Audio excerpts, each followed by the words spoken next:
somos responsables de prepararnos y seguir adelante cada día aprendiendo algo más y receptivos. Yo también me reconozco del pueblo Colla, de Jujuy. Ahí están mis ancestros y descansan mis padres y ancestros, y es el lugar donde amo y espero volver algún día. Estoy agradecida de estar en contacto con ustedes y que estén interesados. Habrá muchos ya iniciados en estos temas, así que les agradezco a todos su presencia, en especial a los hermanos y hermanas que están compartiendo este momento. Voy a intentar compartir la presentación, si me es posible. Compartir.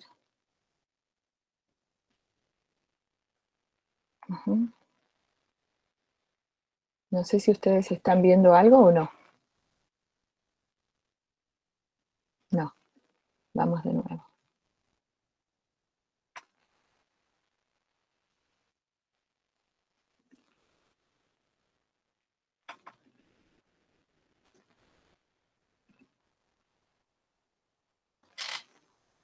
Se siguen sumando, ¿verdad? Todavía no se ve. ¿Sí? Ah, no, todavía no se ve. No sale el PowerPoint. Bueno, vamos a hacerlo nuevamente.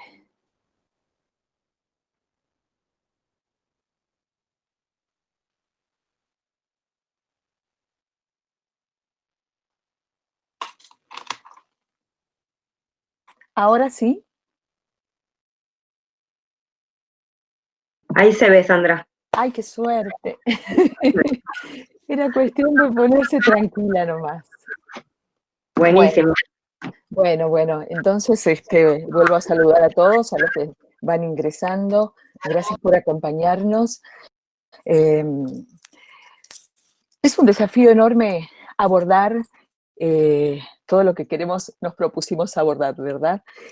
Un poco de los antecedentes del movimiento indígena internacional, que digamos que el punto culminante de todo un trabajo de más de 20 años es la Declaración de Naciones Unidas sobre los Derechos de los Pueblos Indígenas, tratando de ver sus características.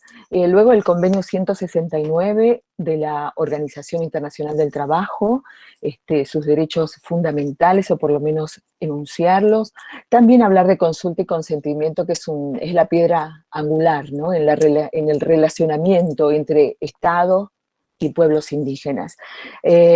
También, ya más en lo que hace esta región, el reconocimiento en la Constitución Nacional. ¿Qué decía antes del 94 y qué dice ahora, ¿no? ¿Y qué significa, qué simboliza ese cambio de paradigma? Porque fue un cambio muy abrupto de lo que decía antes a lo que dice ahora, ¿no? Y ese paradigma de la interculturalidad, ¿qué significa?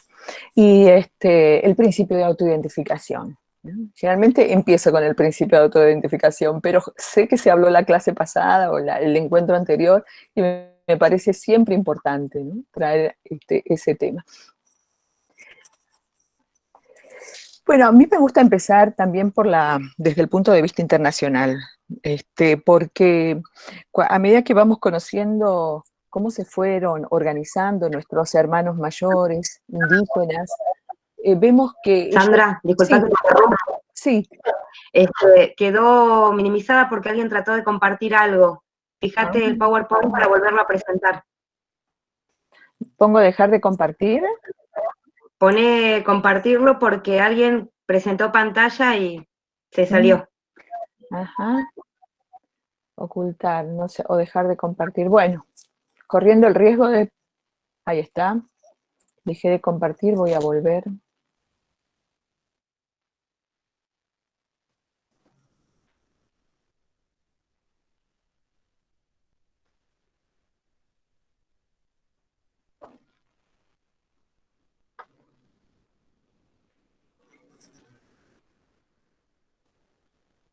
¿Estamos?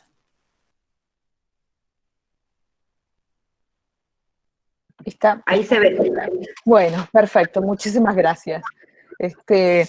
Bueno, quería hacer referencia a un antecedente, hace un siglo, ¿no? El gran jefe de Skagen, del pueblo Cayuga, de las primeras naciones de Canadá, se presentó ante el germen de las Naciones Unidas, llamada en ese momento la Sociedad de las Naciones, a hacer valer los derechos y reivindicar todo su capacidad para administrarse a sí mismos y reivindicar todo lo que eso implica, ¿no? Su derecho a la libre determinación de las 6 primeras naciones del Canadá, ¿no? Y se presentó y no lo dejaron entrar, quedó parado en la puerta y no lo dejaron. Estuvo dando charlas, conferencias en Ginebra en ese año, 1923, estuvo casi un año dando charlas y, y aunque no pudo entrar, sentó un antecedente de lo que los pueblos indígenas luego seguirían intentando, pero tuvieron que pasar muchos años.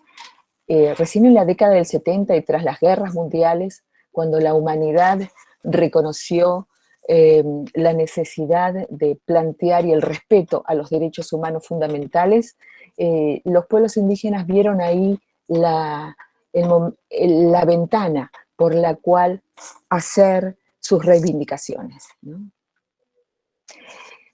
Vale la pena aclarar que este gran jefe de Skagen se quería sentar en la mesa con las otras naciones precisamente como naciones constituidas, ¿no? Y además con tratados, habiendo firmado tratados con la corona británica. Así que estamos hablando de naciones, ¿no? Volviendo a esta década de los años 70 en que tenemos muy presente cuando las organizaciones de derechos humanos, las madres y abuelas de Plaza de Mayo fueron a tocar las puertas de los organismos internacionales, justo en esa época es cuando los pueblos indígenas empezaron a mantener reuniones internacionales, con todo lo que cuesta hacerlo, porque los gastos son muy importantes, ¿no? Y es así que sentaron las bases en algunas reuniones muy importantes. Por ejemplo, en 1974 en Canadá fundaron el Consejo Mundial de Pueblos Indígenas. Y allí, en ese Consejo Mundial, el primer presidente, que fue George Manuel, tuvo un secretario, un abogado Coya, del pueblo Coya, del norte argentino, Eulogio Frites, mi querido maestro, pionero del derecho indígena aquí en nuestro país y en la gestión internacional. Formó parte de ese grupo de pioneros. Fue el primer secretario del Consejo Mundial y en la segunda gestión, a cargo del hermano José Carlos Morales de Costa Rica, del pueblo Brunca, nuestro querido Eulogio fue también el secretario.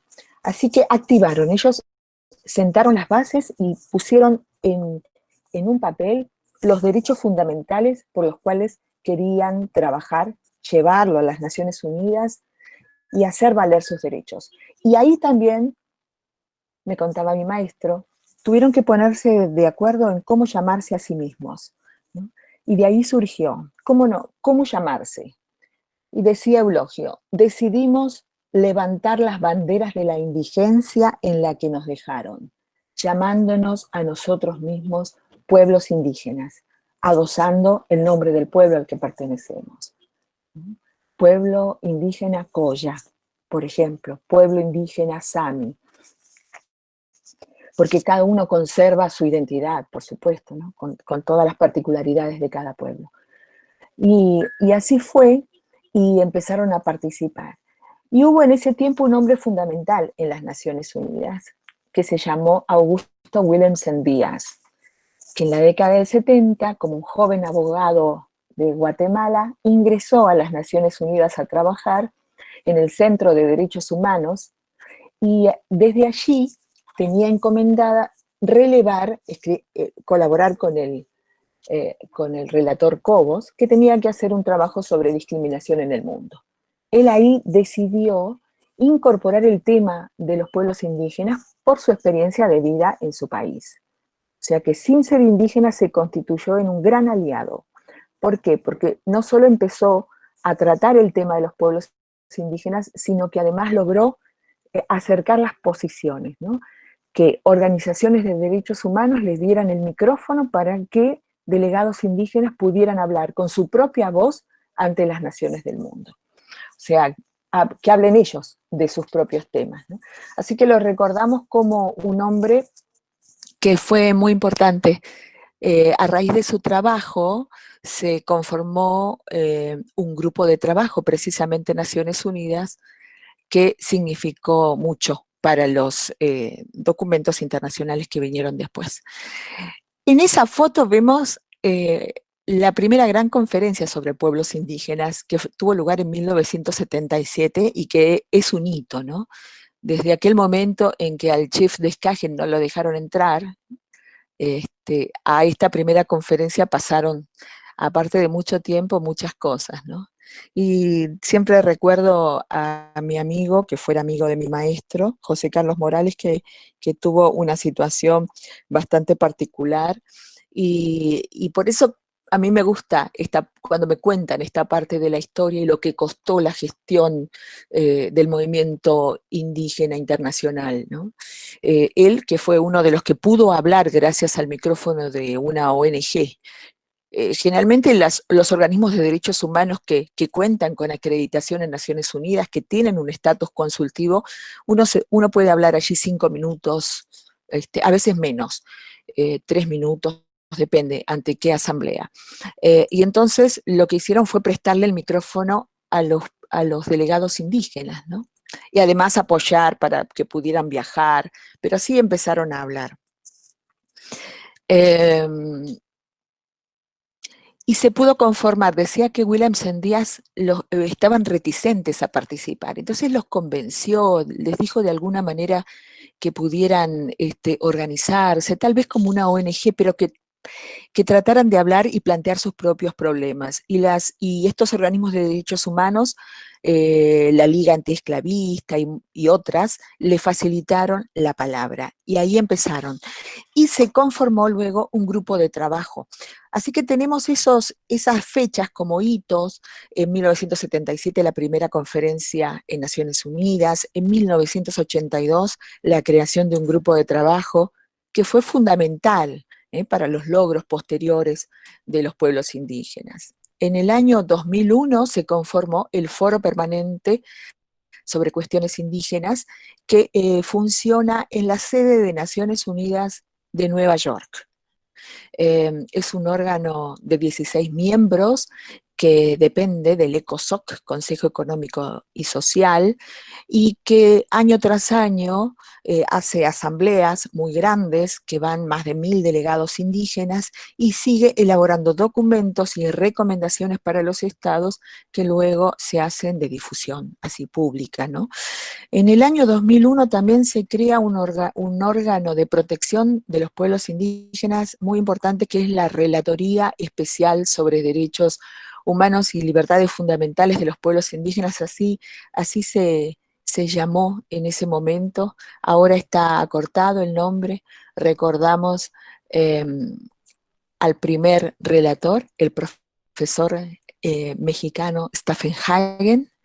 Luego lo sucedió a partir de 2007 el relator James Anaya, que tal vez muchos de ustedes lo conozcan, les suene el nombre o tal vez lo hayan visto, porque en diciembre del año 2011 vino a la Argentina a hacer un relevamiento de la situación y de la vulneración de los derechos de nuestros pueblos indígenas.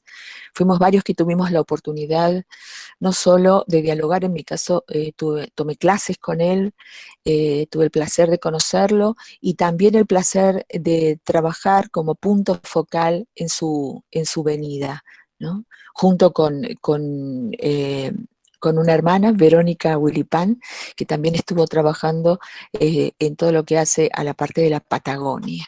Y relevar, hacer la agenda para que el relator pudiera encontrarse con la mayor cantidad de organizaciones indígenas dentro de las dificultades que uno tiene por lo grande que es nuestro país, ¿verdad?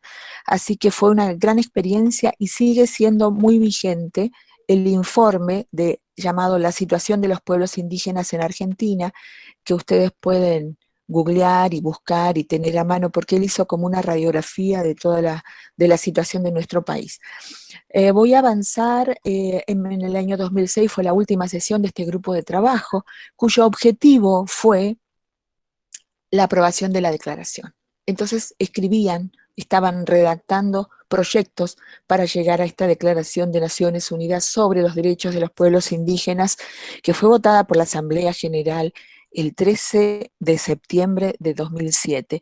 Y esta fecha para nosotros es particular porque era el día del cumpleaños del doctor Eulogio Frites, el querido maestro que fundó la Comisión de Juristas Indígenas en la República Argentina y que hizo mucho desde distintos lugares del país. Y entonces, repasando los mecanismos que funcionan dentro de, del ámbito de las Naciones Unidas, son el grupo de trabajo, que ya no existe más, porque una vez que cumplió su objetivo en el año 2007, dejó de existir. En la actualidad tenemos el Foro Permanente sobre Cuestiones Indígenas, que depende del ECOSOC, tenemos el relator especial, que hace poquito, el mes pasado, asumió Francisco Cali, un hermano de Guatemala, a quien conocemos hace muchos años, y es un hermano maya cachiquel, y es muy cercano a nosotros, a la Argentina, y sé que vamos a poder trabajar muy bien, como fue con el relator Anaya. Eh, Todas estas cuestiones de derecho internacional a veces parece que no sirven de nada, o que total son muy lentas y no pasa nada, y yo considero, como me enseñó mi maestro, que me inicié en ese camino gracias a él, porque él me encomendó esa representación de la CEJIRA, que hay que actuar en todos los ámbitos. Es tan importante trabajar tanto en las comunidades, ¿no?, en territorio, como en todos los ámbitos. Y así estamos también en la universidad y vamos difundiendo, y en los medios de comunicación, en mi otra faceta de periodista y locutora, como en todos los ámbitos, ¿no? Y en esto, que es lo internacional, que van a ver que tenemos documentos y tratados internacionales, si pensamos que antes no existían esos derechos, que a partir de la entrada en vigencia de esos derechos, tanto en el marco normativo nacional como en el internacional, los pueblos indígenas se convirtieron en sujetos de derecho, ¿no? Así que me gusta verlo desde ese punto de vista. A veces se logran cosas, la repercusión mediática de llevarle una denuncia a una relatora como el anterior, a veces se logra que la justicia active un poco, otras veces no, pero hemos visto gestiones que han tenido su repercusión prontamente. Así que no desdeñamos este ámbito y consideramos que debemos seguir trabajando, y siempre hay un poquito más, ¿no? Un poco más. Hay hermanos que se han especializado, por ejemplo, en los patentes y trabajan desde la OMPI, ¿no? Organización Mundial, algo así, sobre propiedad intelectual, ¿no?, que es una especialización, y están ahí, y no han tenido mucho resultado todavía, ¿no? Estoy pensando en un hermano a quien cada vez que le pregunto, y no, todavía no. Y ustedes saben o se imaginarán que hay tantas cosas registrables, ¿no?, que se aprovechan, que son aprovechadas por otros y que les corresponde a los pueblos indígenas, que hay que seguir trabajando allí. Bueno, les decía el relator especial, y el mecanismo de expertos es otra conferencia que se hace en el ámbito de Naciones Unidas, que se hace en julio habitualmente, como se hacía el grupo de trabajo, y está ahí, depende del Consejo de Derechos Humanos, es un mecanismo especial, y se hace en julio en Ginebra, en la sede de Ginebra. Un poquito sobre la Declaración de Naciones Unidas sobre los Derechos de los Pueblos Indígenas, esa es la sigla en inglés, UNDRIP. La declaración, en el artículo 43, dice: la declaración es la norma mínima, ¿no? O sea que fija el piso. A partir de eso, en más, no menos, ¿no? Fue preparada y debatida por los delegados indígenas que ahí se sentaron con el grupo de trabajo y los estados para discutir el reconocimiento de los derechos fundamentales. Esa discusión, los detalles son muy interesantes para quien le gusta, por supuesto, ¿no? ¿Cuánto les costó que se incorporara el término pueblos en lugar de pueblo? Esa S, me dice José Carlos Morales, les llevó mucho tiempo. Se convirtieron en diplomáticos porque tenían que lograr apoyo de cada uno de los países que estaban allí sentados y les costó mucho. Y lo más difícil de todo fue ponerse de acuerdo entre todos los indígenas. Hubo muchos avances y retrocesos. Más de 20 años llevaron las discusiones y el tratamiento de esos proyectos. Y algo importante también de la declaración que incorpora contenidos que están en los tratados de derechos humanos que nosotros hemos incorporado en la Constitución Nacional, en el artículo 75, inciso 22, ¿no? Como decíamos, fue aprobada en el año 2007. Ahí están las cifras: 144 votos a favor, 4 en contra y 11 abstenciones. Esos 4 votos en contra luego, más tarde, aprobaron. Estados Unidos, Canadá, Australia y Nueva Zelanda. Luego aprobaron la Declaración de Naciones Unidas sobre los Derechos de los Pueblos Indígenas. Si nos preguntamos qué validez tiene, ¿no? Los abogados decimos que no es vinculante. Las declaraciones de Naciones Unidas no tienen ese valor de obligatoriedad, de incorporación, ¿no? Marca como pautas, marca la norma mínima, pero al ser así universal, entra ya en la costumbre internacional.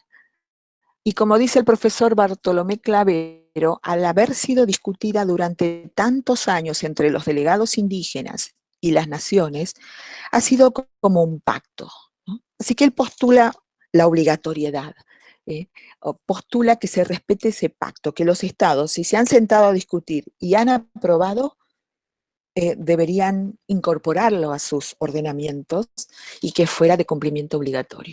De todos modos, para nosotros la declaración es muy valiosa, precisamente porque habla de esos derechos fundamentales, habla de los derechos individuales y también de los derechos colectivos, que son los derechos específicos de los pueblos indígenas. Derechos universales como la igualdad y no discriminación, que son válidos para todos los hombres y mujeres y para todos, ¿no?, del mundo, pero en particular también para los pueblos indígenas. La igualdad de género, el respeto del derecho a la identidad, el derecho a la consulta y participación, con el objeto de obtener el consentimiento previo, libre e informado, específicos, ¿no? Son derechos específicos y muy, muy centrales y medulares para el derecho indígena.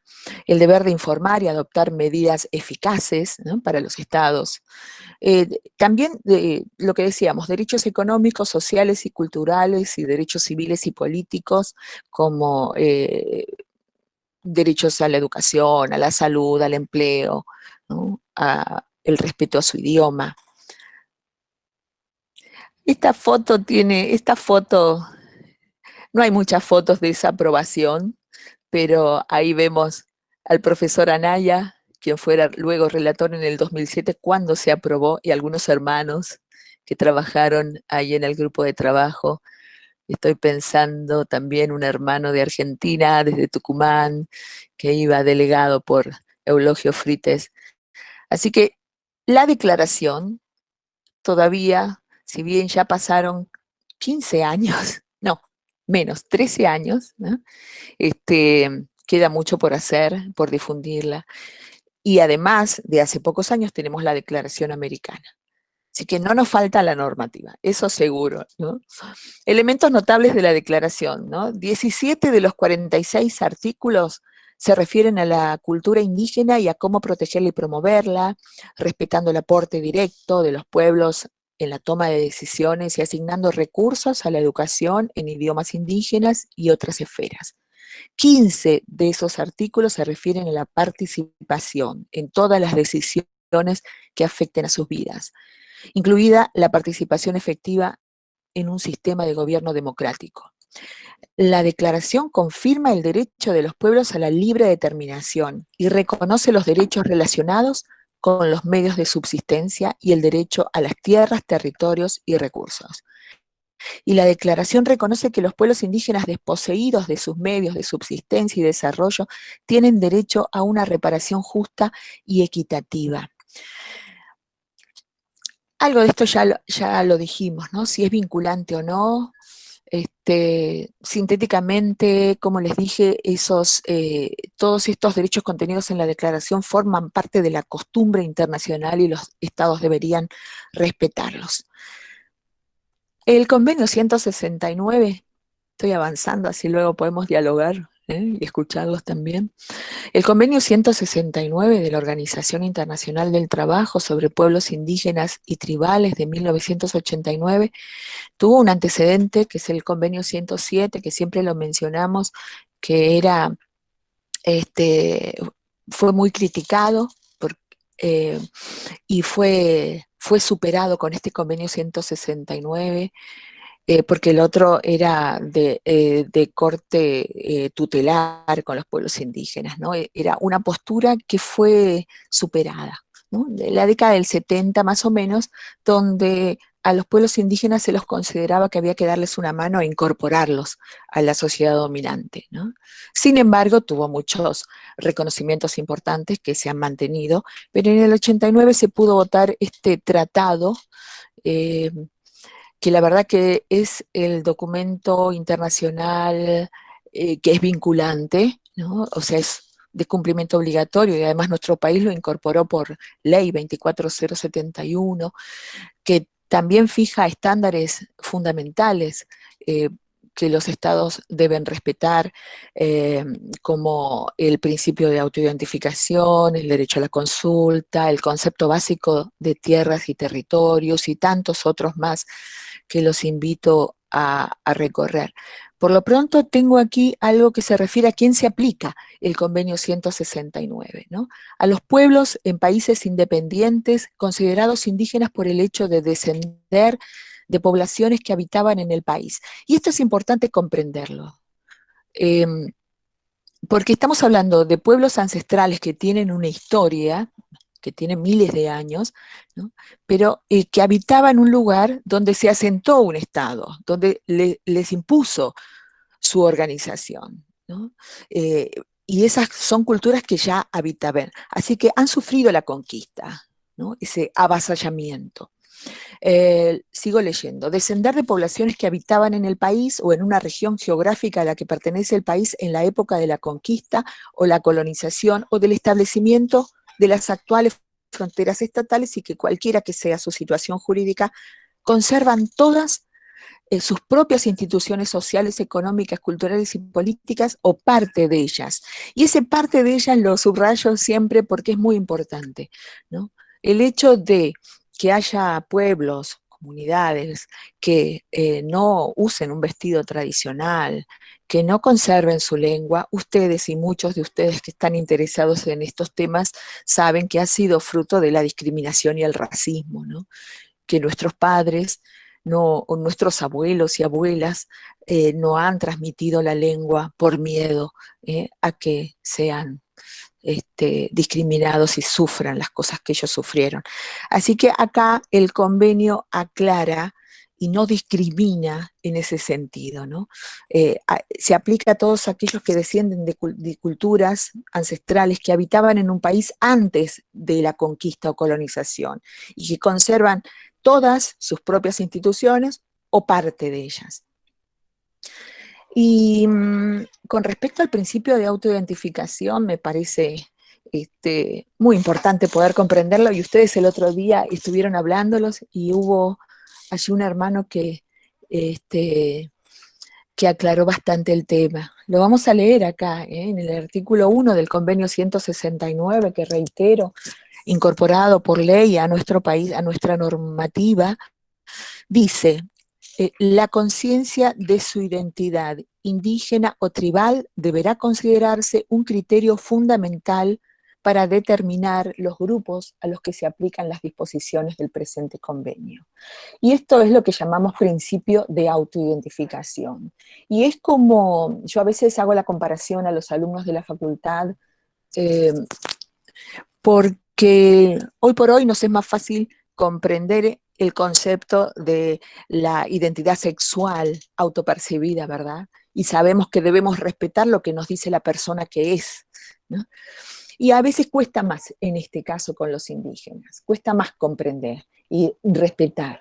Pero este principio deberíamos incorporarlo y como doy clases a estudiantes de abogacía que se están por recibir de abogados, siempre les digo que si un día van a ser funcionarios públicos y se les presenta un, eh, un reclamo o un tema que tiene que ver, que va a afectar a gente que se dice indígena o un grupo que se diga indígena, tenemos que tener en cuenta este principio de autoidentificación. En principio, ¿son ellos o es la persona que se reconoce? ¿No?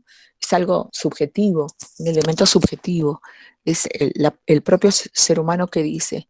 Pero por supuesto que también tiene que tener un grupo de pertenencia que lo reconozca, ¿no? Ya sea una organización indígena, su comunidad, un grupo de pertenencia que le da, que avala eso que dice esa persona, ¿no? Y además todos deben descender de un pueblo, ¿no? De una cultura ancestral. Entonces son como esas tres características o tres requisitos que conforman este principio de autoidentificación. ¿Y por qué recalco esos requisitos? Y porque a veces hay periodistas o por los medios escuchamos cosas así de como que se inventan comunidades o algo por el estilo, ¿no? Y a veces también funcionarios que hablan de ese aprovechamiento. En realidad siempre existen abusos del derecho en todos los términos, ¿no? No tenemos una visión rosa de las cuestiones o de los temas que tienen que ver con los pueblos indígenas, pero es necesario que puedan diferenciar de qué se trata. La conciencia de identidad debe primar. ¿Por qué? Porque es un límite para los estados, este principio de autoidentificación que está en el artículo 1 del convenio 169. Le pone un límite al estado, no es el estado el que puede decir quién es y quién no es indígena, ¿no? Me contaban, un profesor canadiense hablaba que ellos tenían una legislación por la cual decían que hasta primera generación, eh, a propósito, recuerdo que hubo una pregunta en ese sentido, ¿hasta qué generación? Creo que se dijo el encuentro anterior. ¿Hasta qué generación se es indígena? me recuerdo también un encuentro que tuve cuando yo empecé en estos temas, que tuve el gusto de conocer a Eulogio Frites y me invitó en 2005 a la Cumbre de los Pueblos, donde se hizo la contracumbre, una cumbre continental de pueblos indígenas de América. Y fue muy importante para mí porque ahí estaban los del grupo de trabajo y me contaron cómo estaban peleando la redacción de la declaración. Este, tuve la oportunidad de charlar con uno de ellos y les dije, pero qué suerte que vos tenés bien en claro tus orígenes, y yo estaba ahí en plena búsqueda, ¿no? De la identidad. Y me dijo, nosotros, nosotros no manejamos grados de pureza. Eso es un concepto occidental. Clarísimo, ¿no? En ese momento me dejó muda, pero siempre lo recuerdo, porque en definitiva también tiene que ver con esto que estamos hablando, ¿no? El principio de autoidentificación. Poder comprenderlo implica respetar al que me dice que pertenece a un pueblo indígena, a un pueblo originario, ¿no? Y que además está acompañado por lo que decimos, por lo que recién mencionábamos, un grupo de pertenencia que lo reconoce como tal y que desciende de una cultura ancestral que ha sufrido la colonización, que conserva además en todo o en parte sus instituciones. Esos serían los requisitos y está bueno que lo podamos comprender para todos, ¿no? Todos. Para los funcionarios y funcionarias, más todavía es importante, porque creo que aclararía muchas cosas con respecto a las políticas públicas. Y bueno, y otro artículo fundamental es el artículo 6, y con esto tendríamos para seguir ampliando muchísimo y tener varios encuentros más para hablar de consulta y consentimiento previo, libre e informado. Pero básicamente quiero compartir con ustedes este artículo 6 del convenio 169 de la OIT, que se refiere al deber de los estados, cuando dice consultar a los pueblos interesados mediante procedimientos apropiados, y en particular a través de sus instituciones representativas, cada vez que se prevean medidas legislativas o administrativas susceptibles de afectarles directamente, ¿no? Y establecer los medios a través de los cuales los pueblos interesados puedan participar libremente, por lo menos en la misma medida que otros sectores de la población y a todos los niveles en la adopción de decisiones. En fin, hay varios artículos que tienen que ver, que amplían, pero el concepto está ahí, donde dice ¿no? Consultar a los pueblos interesados. Porque hemos visto que los operadores judiciales le falta mucho llegar a comprender el concepto del derecho a la consulta a los pueblos indígenas, porque no es una mera consulta de opinión. Primero que lo debe realizar el Estado, no la empresa, por ejemplo, una empresa petrolera interesada en explotar los territorios. No, tiene que ser el Estado, que es neutral. No lo debe hacer la empresa, que tiene intereses encontrados, intereses opuestos a los intereses de la comunidad. Y que frente a una gran empresa, por supuesto que la comunidad está en situación de vulnerabilidad, ¿no? Así que el deber es de los estados, del Estado, consultar a los pueblos interesados mediante procedimientos apropiados. Y es muy importante esas palabras, porque no es como el Estado quiere consultar, sino de la manera en que ellos pueden deliberar y manifestar su voluntad, su consentimiento. Así que habrá que respetar la manera que tienen de llevar adelante sus asambleas, ¿no? Sin imponer las formas, ¿no? Y a través de sus instituciones representativas, como palabras que abarcan lo que quiere decir la autoridad que va a transmitir ese consentimiento. No es cualquiera, no es cualquier miembro de la comunidad, ni siquiera es un cacique por sí solo, sino que surja la voluntad de la comunidad a través de los mecanismos apropiados. ¿Por qué ponemos énfasis en eso? Porque sabemos de pseudo consultas por las cuales se compra la voluntad de una autoridad, de un cacique, mediante prebendas, regalos, una camioneta 4x4, o ese tipo de cosas, que la verdad que es lamentable, ¿verdad? Pero ocurren. O sabemos de casos de grandes asados. En fin, así no. Tiene que respetarse esos requisitos, los procedimientos adecuados, que sea a través de las instituciones representativas. Cuando, cada vez que se prevean medidas legislativas o administrativas susceptibles de afectarles directamente. ¿De qué índole? De toda índole.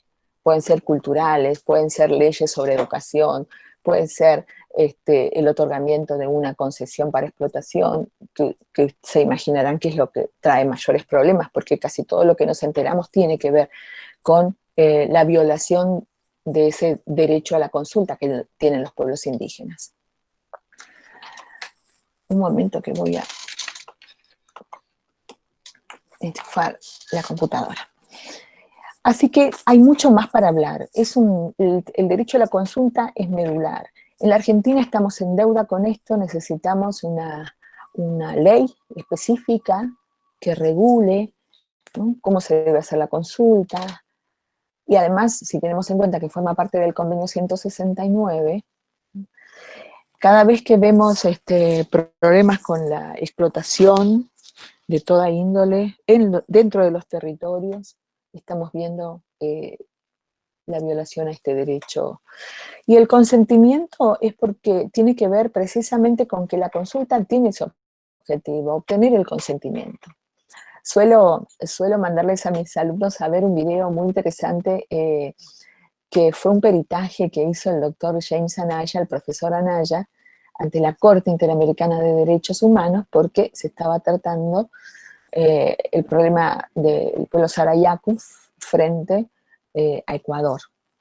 Y ahí él da los puntos fundamentales. En este tema de consulta, sobre todo que debe ser un diálogo de buena fe entre el Estado y los pueblos indígenas. Y se pone el foco en ese diálogo de buena fe, ¿no? Y después, la pregunta de siempre, una vez que se manifiesta la comunidad, ¿eso es vinculante para el Estado? ¿Tiene que hacerlo? ¿Tiene que tomarlo en consideración? Bueno, el convenio no dice que así sea, que es vinculante el consentimiento o no de la comunidad, del pueblo indígena. Pero sí lo tenemos a través de los fallos de la Corte Interamericana de Derechos Humanos, ¿sí? Que el Estado argentino se ha manifestado, ha aceptado, ¿no? Lo contencioso de la Corte Interamericana, la jurisdicción contenciosa. Así que se ha sometido voluntariamente y por eso esa jurisprudencia vale para nosotros. Y en determinados fallos, la Corte ha hecho hincapié en que cada vez que esté en juego la supervivencia de la comunidad o el pueblo indígena, habrá que tener el consentimiento para llevar adelante esas políticas. Así que sí, hay casos que son límites. Bueno, en el artículo 13, nos falta un montón todavía, pero vamos a ver este artículo sobre tierras y territorios, que es muy importante el concepto de territorios, ¿no? Ahí en el punto 2, la utilización del término tierras deberá incluir el concepto de territorios, lo que cubre la totalidad del hábitat de las regiones que los pueblos interesados ocupan o utilizan de alguna otra manera. Vale la pena prestarle atención al concepto de territorio porque implica todo lo que utilizan los pueblos o la comunidad, ya sea los ríos, las lagunas, el bosque, ¿no? Todo tiene un sentido espiritual. Vamos a ir a la Constitución Nacional, veo que pasan el tiempo volando. Y en la Constitución de 1853, ya más para acá, para nosotros, teníamos este artículo, hasta hace poco, hasta el año 94. Decía, proveer a la seguridad de las fronteras, conservar el trato pacífico con los indios y promover la conversión de ellos al catolicismo.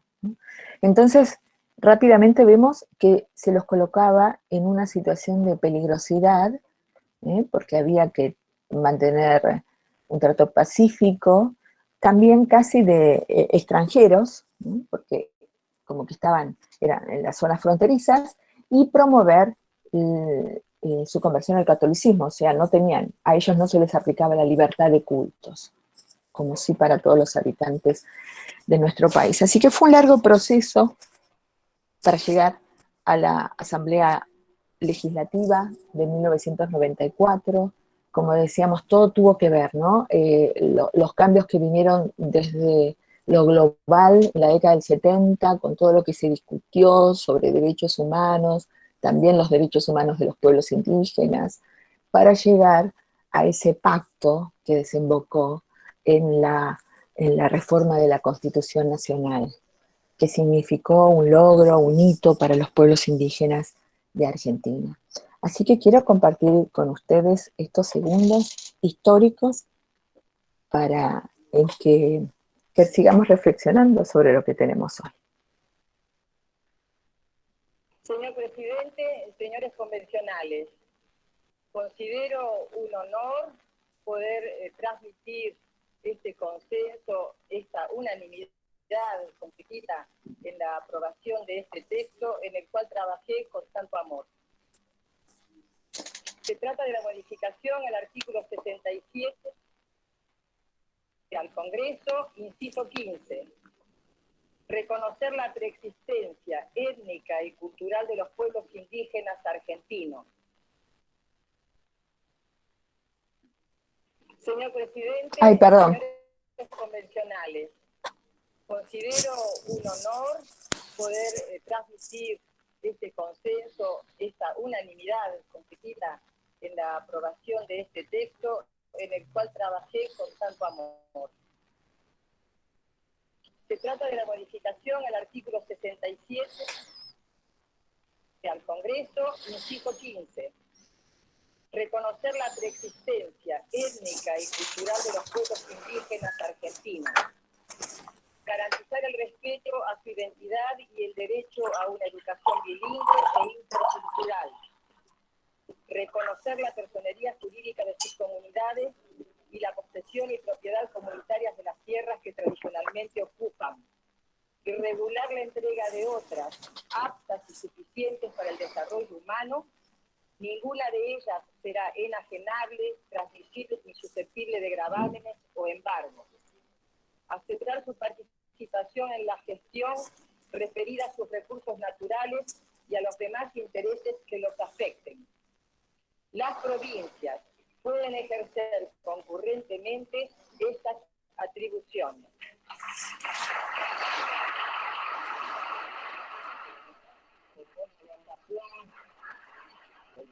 El texto constitucional propuesto.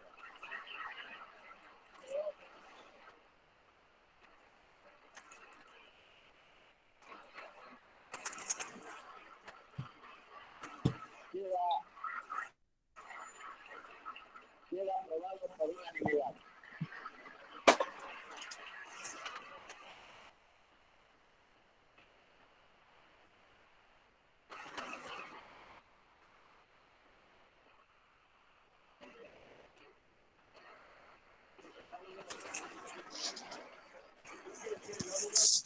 Cuánta emoción, ¿verdad?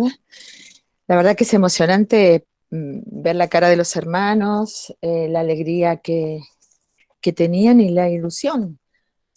Y a veces uno piensa, qué lástima, ¿no? Porque fue un avance tan importante a nuestra Constitución Nacional y seguimos en deuda con los pueblos indígenas y ellos muchas veces se sienten que no tienen derechos, ¿no? Y están planteados. Tenemos esos derechos.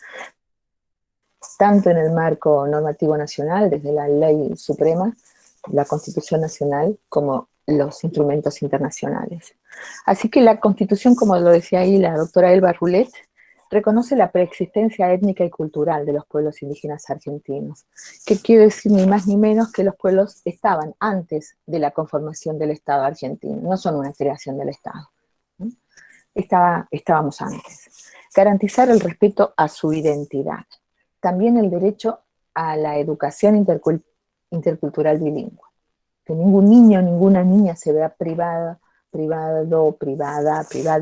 de poder educarse, aprender, porque no habla el castellano. Reconocer la personería jurídica de sus comunidades, ¿no? Y lo que hablábamos, la personería jurídica es el documento de la comunidad, es como el DNI, ¿no? Y es meramente, es declarativo, no constituye, como el Estado no crea a la comunidad, no le da nacimiento, porque pertenece a un pueblo preexistente, pero sí lo reconoce, ¿no? Lo registra, y esto a la comunidad le permite llevar adelante muchas acciones de lo que le corresponde. Bueno, la posesión y propiedad comunitarias de las tierras, fundamental, ¿no? A veces escucho ciertos periodistas que hablan de la propiedad privada que está contemplada en la Constitución Nacional, ¿no? Como si solo se tuviera en cuenta la propiedad privada. No, señor, me dan ganas de decirle frente al televisor. También está reconocida la propiedad comunitaria. Y no solo la posesión, sino también la propiedad. Y esa diferenciación es muy importante. Posesión y propiedad comunitarias de las tierras que tradicionalmente ocupan. Y también agrega regular la entrega de otras aptas y suficientes para el desarrollo humano. Por eso encontramos que hay comunidades que están lejos de su territorio, de su lugar de origen, pero pueden acceder, amparándose en esta cláusula, a otros territorios, ¿sí? Como pueblos descendientes de pueblos ancestrales. También se refiere, ahí le da un beneficio a estos territorios, va más allá del convenio 169 en la Constitución Nacional, dice que ninguna de esas tierras o territorios podrá ser enajenable, transmisible, ni susceptible de gravámenes o embargos, o sea, que lo asimila a los bienes del Estado. ¿Para qué?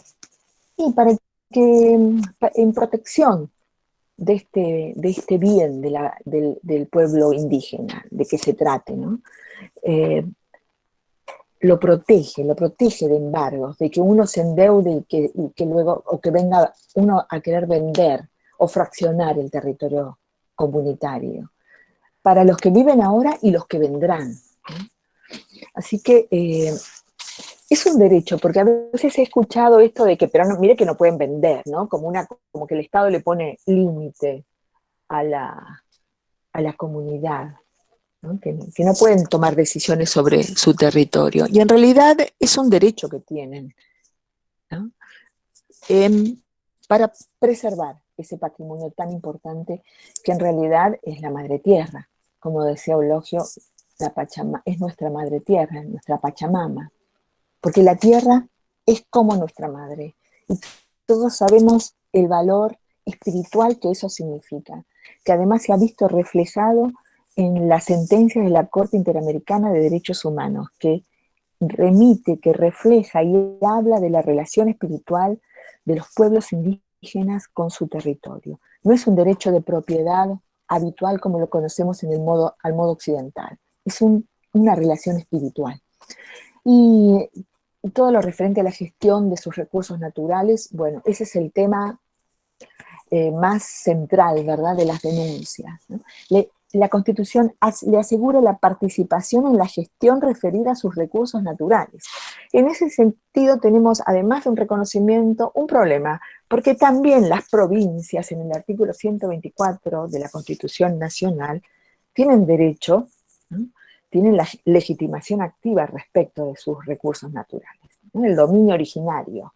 Así que está bueno saberlo, que no es, ningún derecho es absoluto, pero acá los pueblos indígenas mínimamente tienen derecho a sentarse, a discutir con las provincias y en el caso que sean, que la nación tenga intereses también, porque pertenece a parques nacionales, ese lugar, en fin, pero a discutir toda decisión que se vaya a tomar sobre los recursos naturales que están en sus territorios. Esto los coloca en otra situación.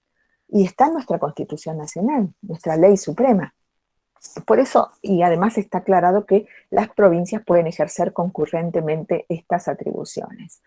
Bueno, esto es un concepto de interculturalidad, porque cuando me refería a la Constitución Nacional, cuando cambió del trato pacífico con los indios y la conversión al cristianismo, al catolicismo, a esta serie de derechos que recién hubo un cambio fundamental, ¿verdad? Entonces decimos que hubo un cambio de paradigma.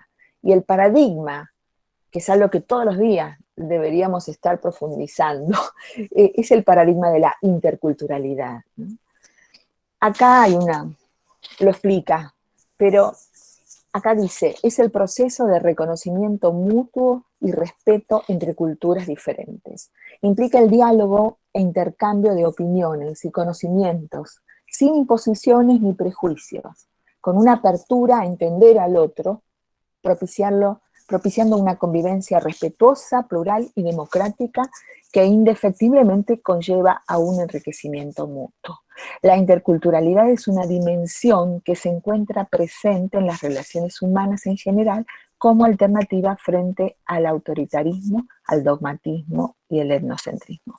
A mí lo que me recuerda es un diálogo que mantenía en una película mi maestro Eulogio Frites.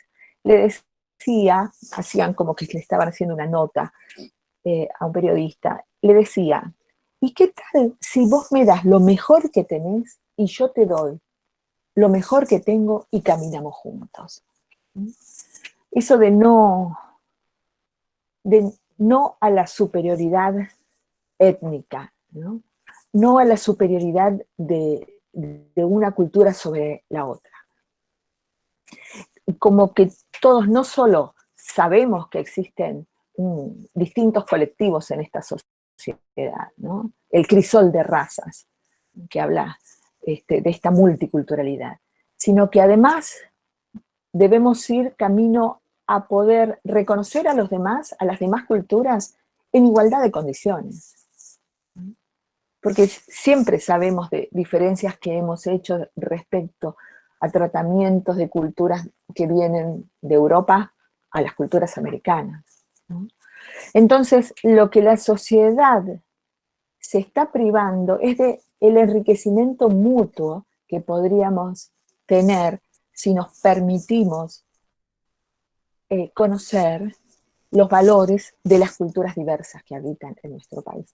Todavía no lo tenemos como un reconocimiento constitucional, ¿verdad? Como sí otras constituciones más avanzadas, como la de Ecuador y Bolivia, han reconocido la plurinacionalidad, ¿no? Pero este concepto de interculturalidad va más allá de reconocer que somos distintos, sino que todas esas culturas que habitan esta nación argentina son valiosas y todos podemos nutrirnos y enriquecernos con ellas. Y para ir finalizando, un pequeño fragmento de una película de Miguel Mirra, donde rescata unas palabras. Ahí estuvo el doctor Eulogio Frites. Vinieron de nuevo los paisanos aquí, pero seguimos la lucha y conseguimos la devolución de tierras en 1949 para todas las comunidades. Se devolvieron las tierras en Jujuy. La parte de Salta, ¿no? Porque cuando se reúnen los senadores, más allá ahí con problemas de los terratenientes y demás, y había vencido la hora, y eso ha quedado sin tratar. Por eso siempre estamos peleando para que se devuelvan las tierras a las comunidades en la parte de Salta, donde se nos ha despojado de nuestros derechos. El balón de la paz nos ha dejado a nosotros la victoria de haber obtenido las tierras de Jujuy. Mientras el sol siga iluminando, yo le pido a la Patria Roma y al sol que nuestros hijos continúen esta lucha. Y yo lo seguiré haciendo. Mientras no se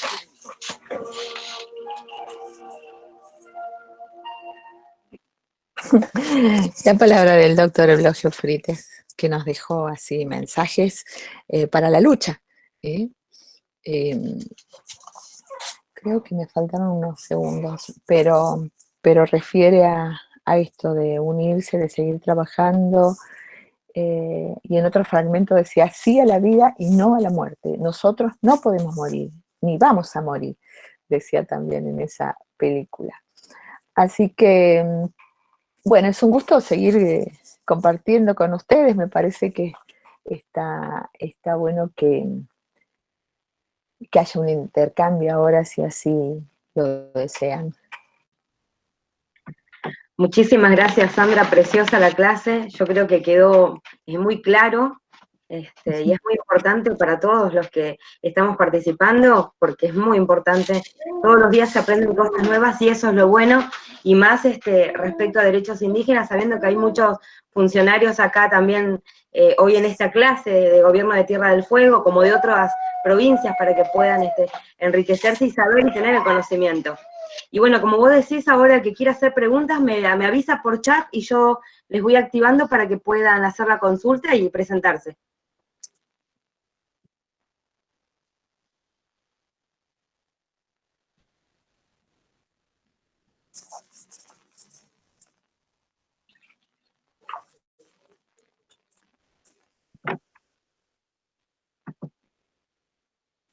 Clarisa, ¿te querés presentar y preguntar?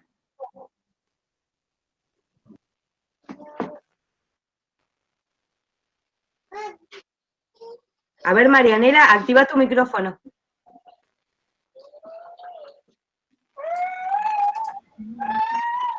Hola, ¿sí se me escucha? Hola, sí, yo escucho perfecto. ¿Qué tal? Buenas tardes a todos. Bueno, yo hablo desde Catamarca, un gusto haberla escuchado, doctora. pertenezco a organizaciones asamblearias, anti-extractivistas, y justamente ahora en Catamarca estamos atravesando un conflicto que recién cuando leía y veía su exposición sobre la modificación en la reforma constitucional del 94, que se asegure la participación en la gestión referida a los recursos naturales de los pueblos indígenas, ¿no? Y los demás intereses que afecten actualmente Agua Rica, que es uno de los yacimientos mineros que se pretende instalar desde hace más de 10 años en territorio indígena y campesino, está promoviendo una audiencia pública, una falsa audiencia pública, ¿no? Que consiste en que la gente se acerque a las oficinas mineras para consultar un informe de impacto, ¿no? Sin haber hecho la consulta previa, libre e informada, como establece el artículo 169 de la OIT, ni respetando este artículo de la Constitución, y aún así se avanza con los proyectos mineros y extractivos a lo largo de todo el país, no es el único caso, ¿no?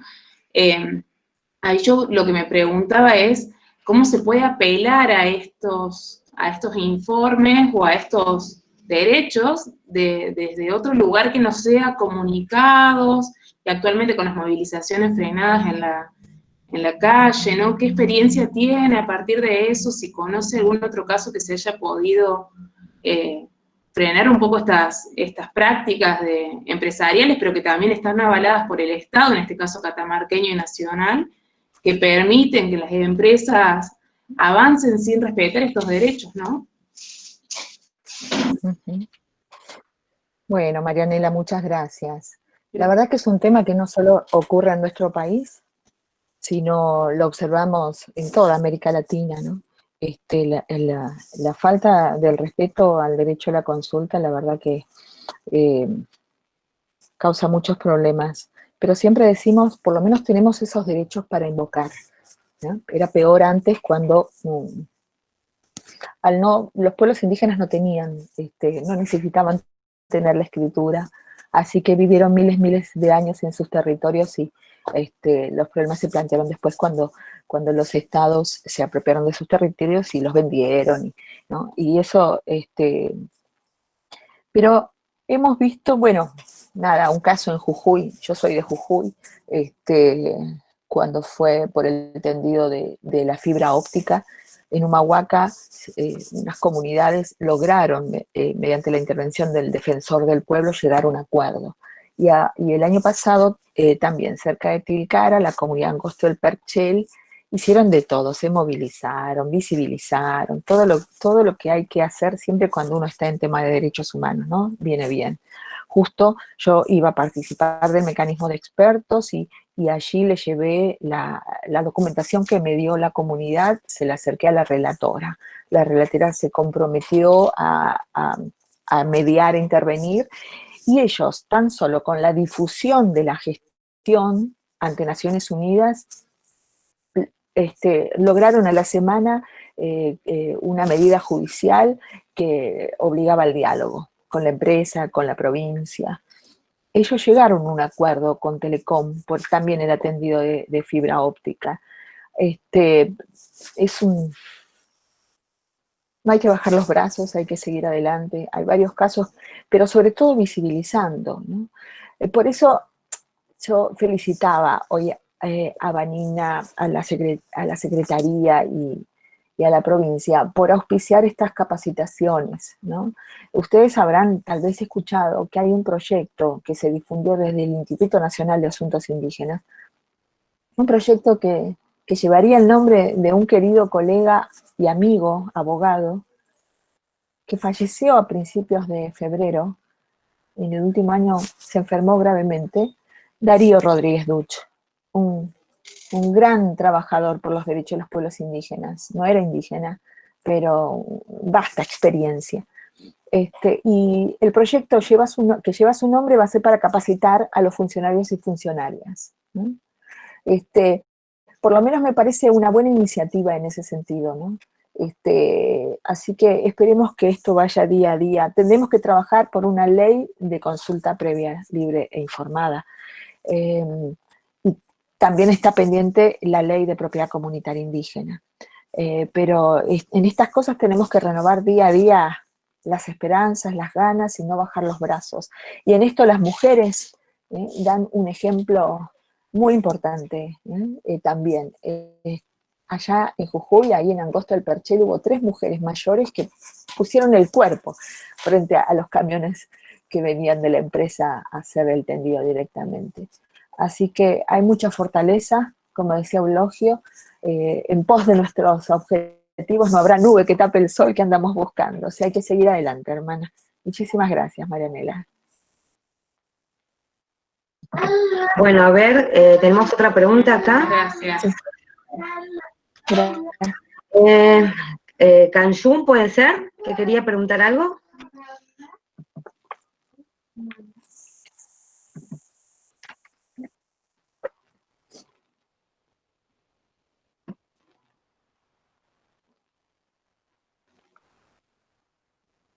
Alejandra Kanjun.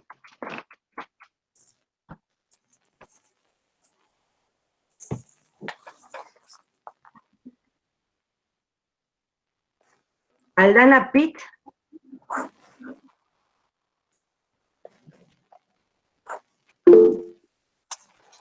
Activa tu micrófono y pregunta.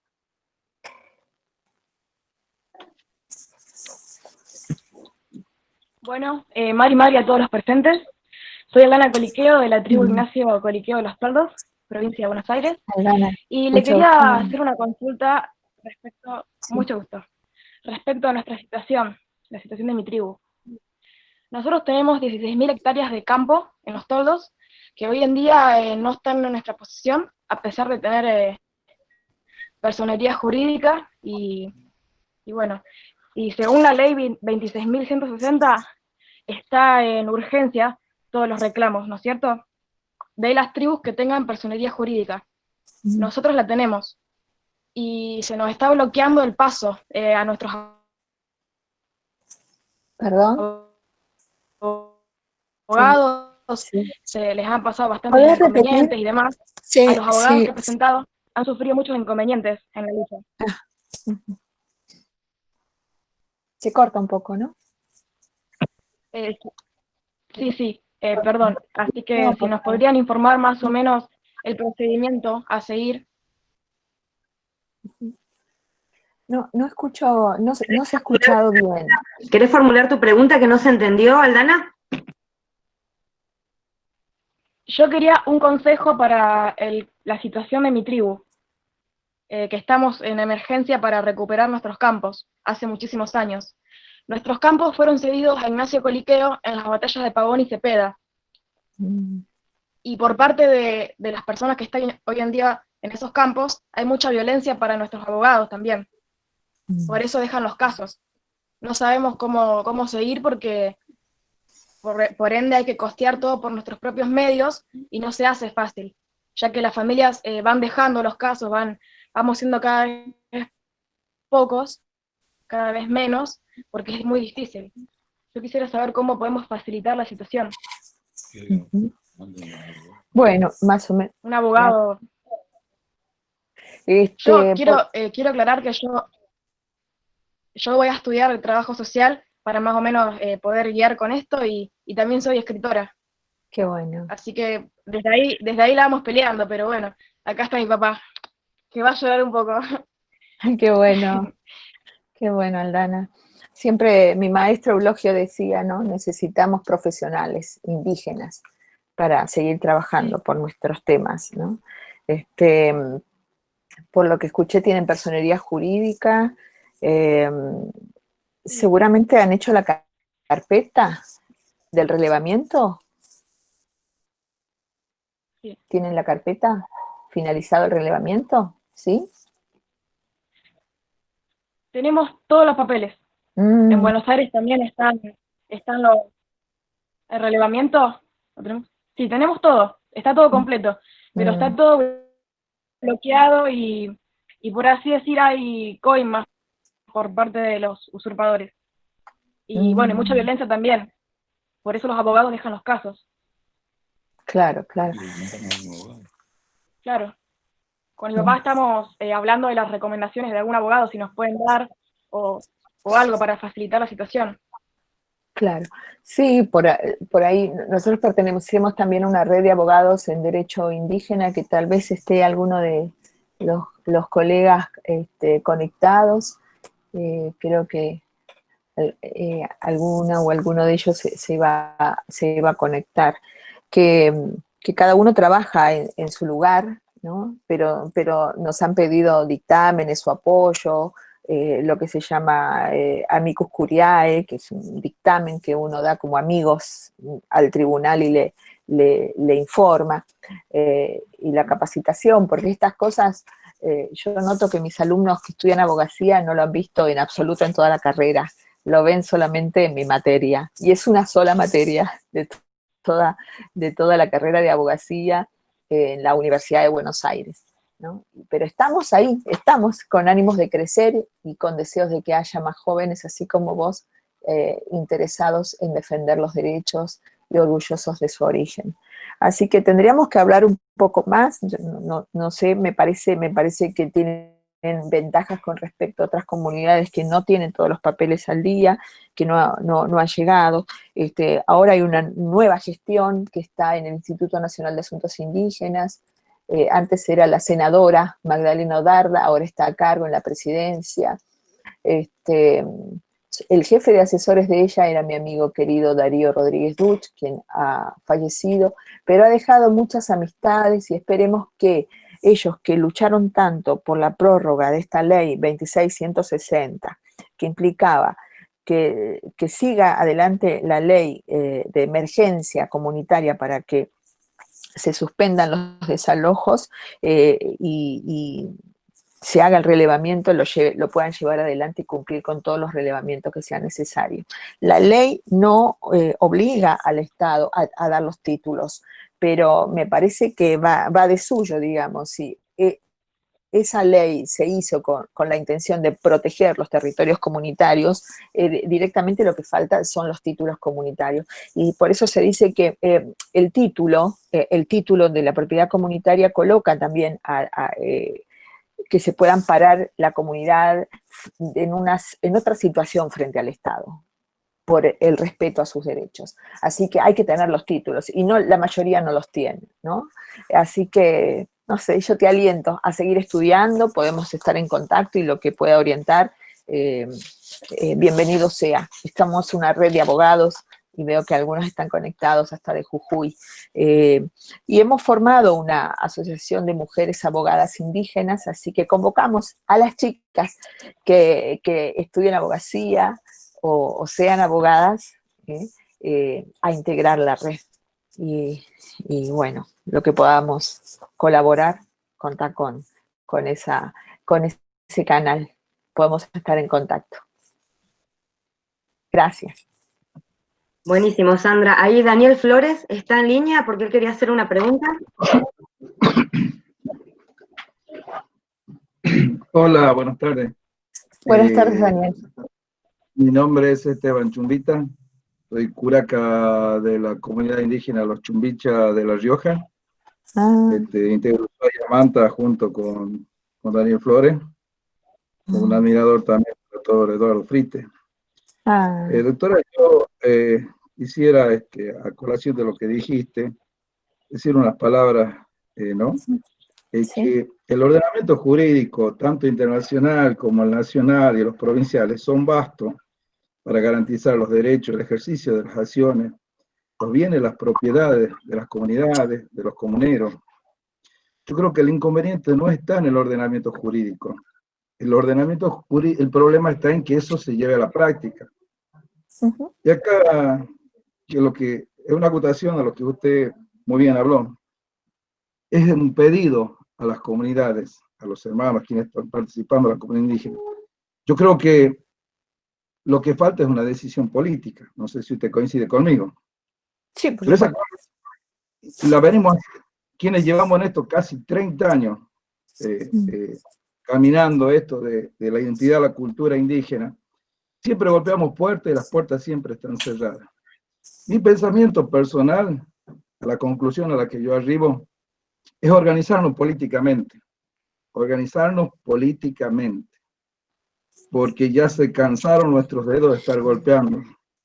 Ya no es tiempo para que los hermanos estén cortando caminos, pasando frío, inventando fogatas, para que nuestros ancianos los tengan que llevar al lomo de una mula para sacarlos de las cordilleras, para que los terratenientes, para que las oligarquías, simplemente con su materialismo dañino, los excluya de eso que es parte de ellos, ¿no? Es nuestra Pachamama, ¿no? Ahí donde desarrollaste toda tu vida, se están por morir y se tienen que ir de ahí.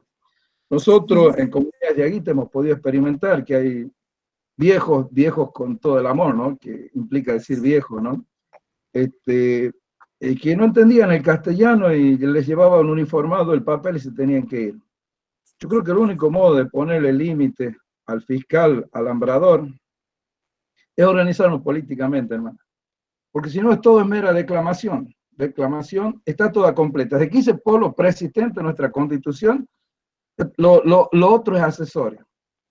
Pero yo lo que le quiero decir a usted, le quiero decir a todos los hermanos, que tenemos que organizarnos políticamente.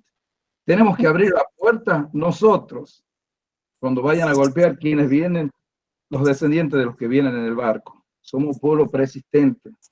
Tenemos que honrar a nuestros héroes, a nuestros ancestros.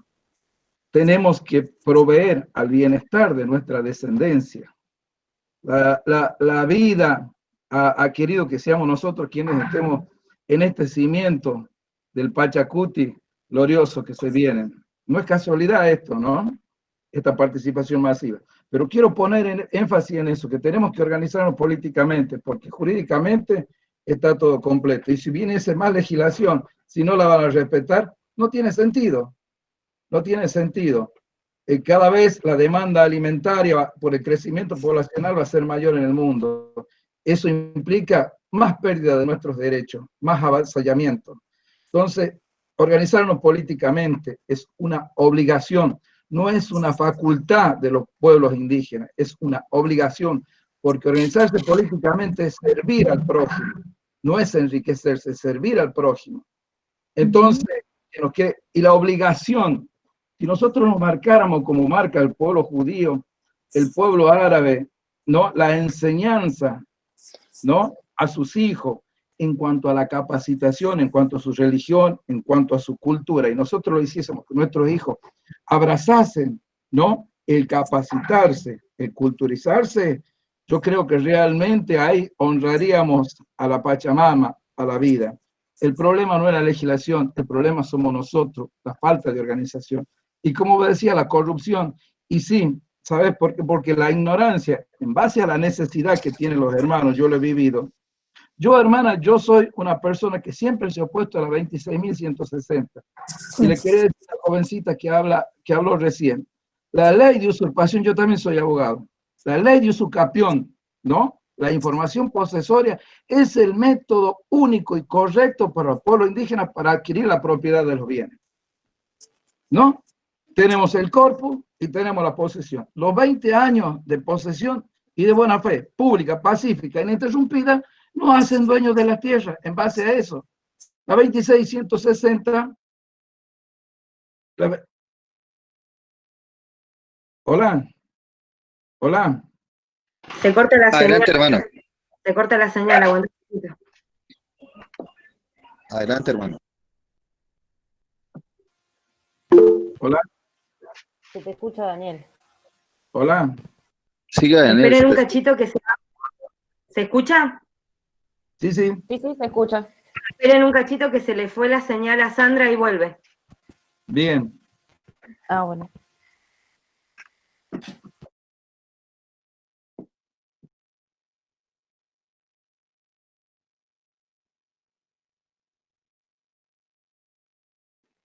Hola. Hola. Ahí está, Bueno, Sandra. Adelante. Disculpen, para concluir, eso, que con el procedimiento ordinario de la ley vigente de usucapión, podemos adquirir, puede tu comunidad hermana adquirir la posesión de la tierra válidamente.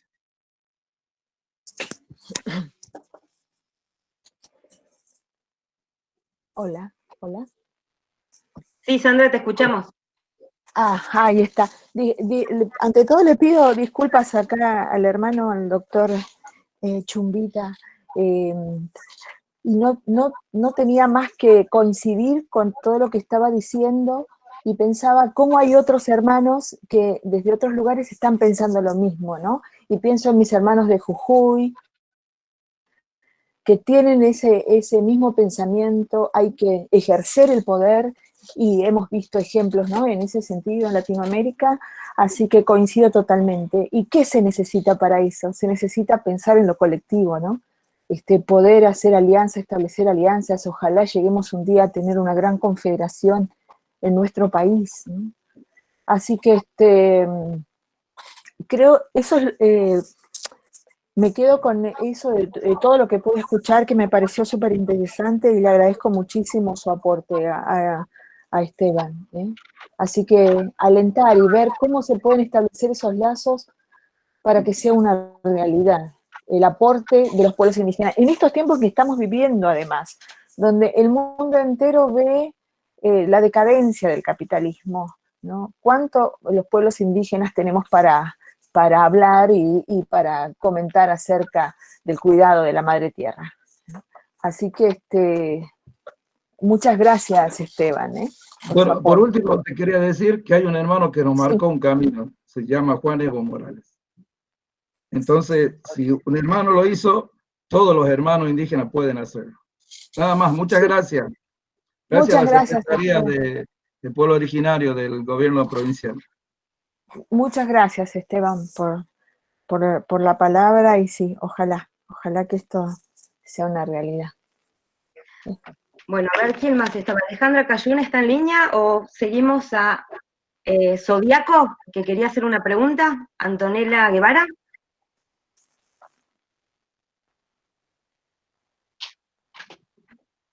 ¿Está Antonella en línea para hacer una pregunta que quería hacer?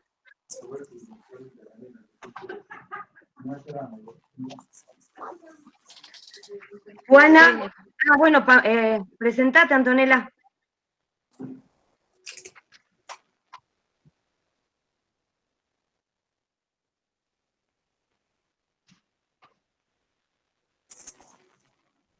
Yo quiero ir, Susi, pero Daniel no me ve.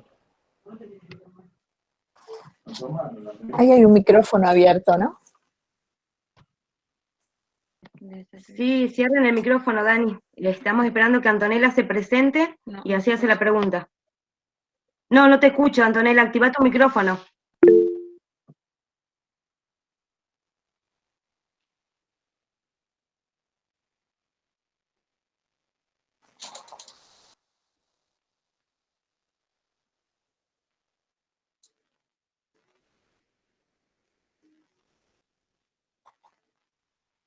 Lo tenés que activar vos, Antonella. Ahí está. Hola. ¿Se escucha? Presentate, así te escucha la doctora y te ve.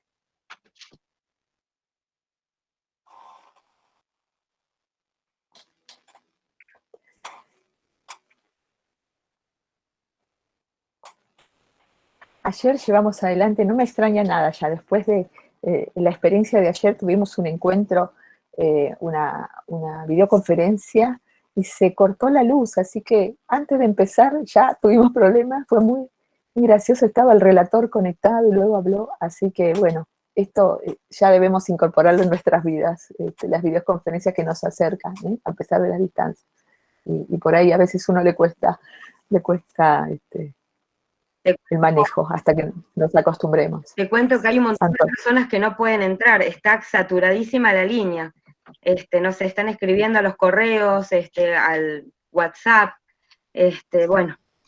Sí, Hola, hola. ¿Quién va a ser? ¿Sergio Solano?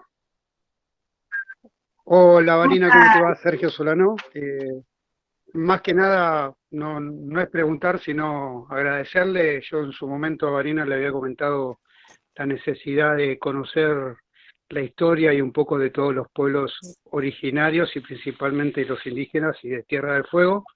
Yo hace poco que estoy en la isla, pero bueno, me empecé a interiorizar con toda esta movida y la verdad que emocionado por la cantidad de gente, el conocimiento y todo lo que hay atrás de todo lo que conlleva esa lucha que llevan hace años cada uno de ustedes de su posición. Así que, más que nada, pedí la palabra para agradecerles y bueno, seguir capacitándome y enseñándome en este hermoso camino y siento la pasión que le ponen a cada uno de ustedes a este trabajo y bueno, también me puso muy contento de escucharlo al doctor Chumbita, que lo conozco personalmente también, así que bueno, la verdad los felicito y les agradezco que puedan transmitirnos a nosotros, que somos totalmente desconocidos de estas situaciones que están viviendo ustedes y bueno,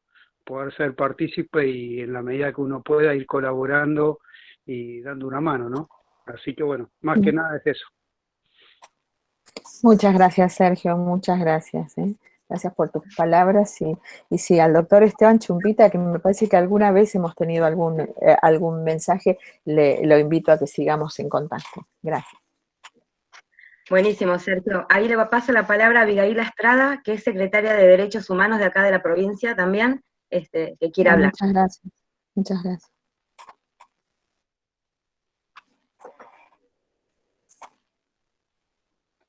Abigail, activa tu micrófono.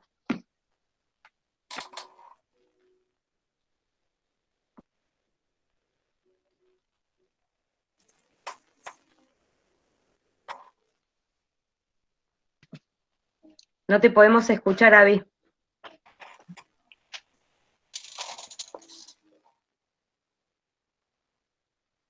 Todavía no se escucha. No se escucha. Lo tenés bloqueado al micrófono, puedo ver que lo tenés bloqueado.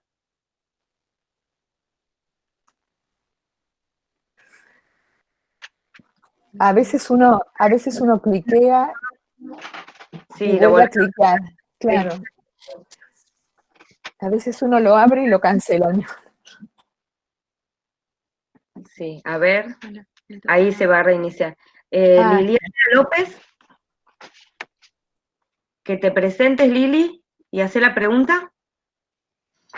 Hola, ¿qué tal? Mi nombre es Liliana López, soy miembro de la Asamblea de Articulación de los Pueblos del Collasuyo, de Espiritualidad y Salud, y bueno, celebro que está hablando la doctora, la verdad que, bueno, tuve la oportunidad de organizar junto a la Universidad de Lanús, donde ella expuso también para el personal de enfermería, así que la verdad que es un halago poder escucharla nuevamente. La consulta es la siguiente. Como profesionales de...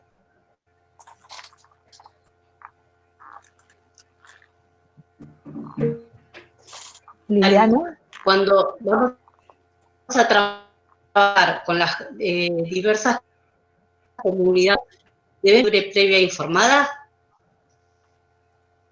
No se escuchó el comentario porque se interrumpió varias veces. A ver si podés, Liliana, de nuevo. Sí, ahí vuelvo a hacer la pregunta, ¿sí? Como profesionales de la salud, cuando vamos a trabajar en diversas comunidades, ¿se escucha? Sí, se escucha ahora.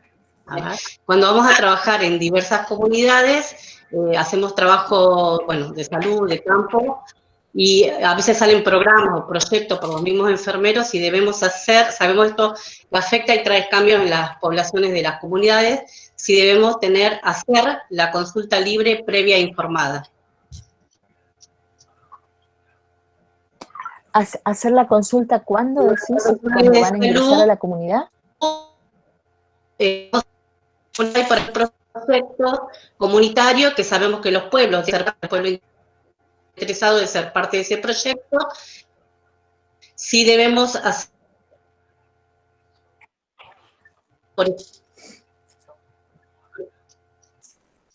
Se corta mucho. No sé si se sí, Liliana.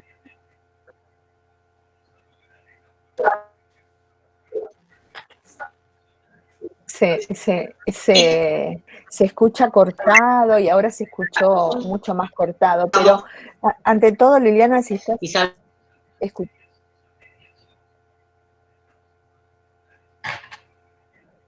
¿Escuchás, Liliana?